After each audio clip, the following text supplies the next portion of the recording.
আল্লাহ রাব্বুল আলামিন বলছেন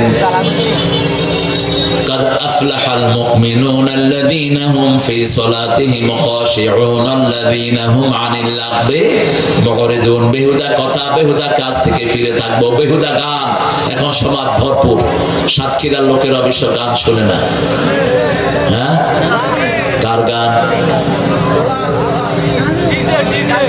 ডিজে আরে সর্বনাশ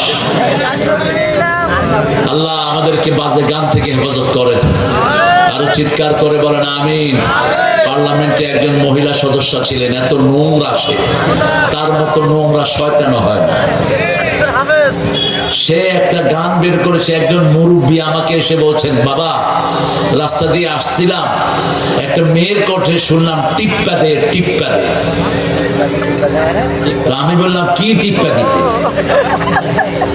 কয়েকটা মেয়ে গাইতেছে টিপ্পা দে টিপ্পা দে শেষে আমি আমার ড্রাইভারকে বললাম দেখ তো টিপ্পা দে কোন শয়তানে গাইছে দেখে যে ওই শয়তানটা গাইছে কত নোংরা হতে পারে একটা মানুষ এগুলো যারা শুনবে তাদের আমল শেষ যারা রাতের বেলায় গান শুনে ঘুমায় রাসূল বলছেন এদের জানাজা দিও না তবে যে গান ঈমান বৃদ্ধি করে এগুলো শুনলে ঈমান বেড়ে যাবে ঠিক না ঠিক আল্লাহ আমার প্রভু আমার নাহি নাহি ভয় আমার নবী মুহাম্মদ যাহার তারিফ জগতময় আল্লাহ আমার প্রভু আমার নাহি নাহি ভয় আমার কিসের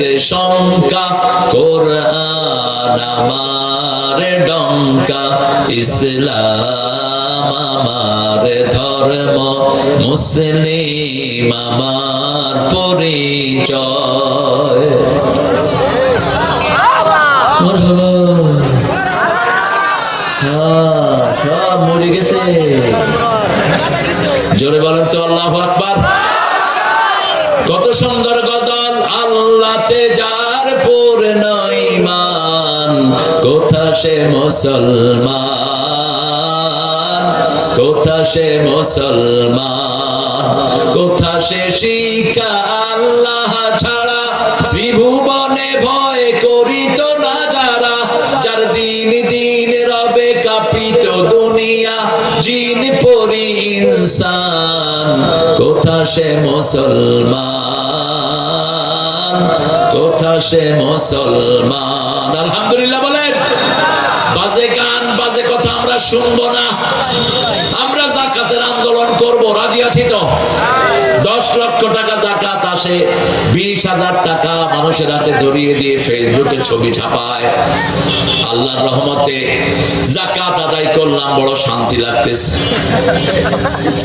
যাকাত আসছে কত 10 লাখ আদায় করছে কত 20,000 বাকি টাকাগুলো সাপ হয়ে তোর গলায় আল্লাহ পেঁচিয়ে দিবেন সাপ তোর গাল কামড়াবে আর বলবে আনা কানজুকা না মালু আমি রয়্যাল আমি তোর সম্পদ যে সম্পদের তুই যাকাত আদায় করস নাই রাসূল বলছেন যাকাত হলো 5 বলেন 5 10 20 25 30 কয়টা বললাম 5টা 5 হলো কোনখানে খনিজ পদার্থ পাওয়া গেলে ওই খনির 5 ভাগের 1 ভাগ গরিবকে দিতে হবে আপনারা বলেন আমাদের দেশে গ্যাসের খনি আছে না নাই কয়লার খনি আছে না নাই এই পর্যন্ত কোন সরকার 1 টাকা গরিবকে দিয়েছে শুধু নিজেরাই খরচ করে এই সরকারগুলোর ঘাড়ে আল্লাহ কি পেঁচায় দিবেন কি পেঁচায় দিবেন সাপ পেঁচায় দিবেন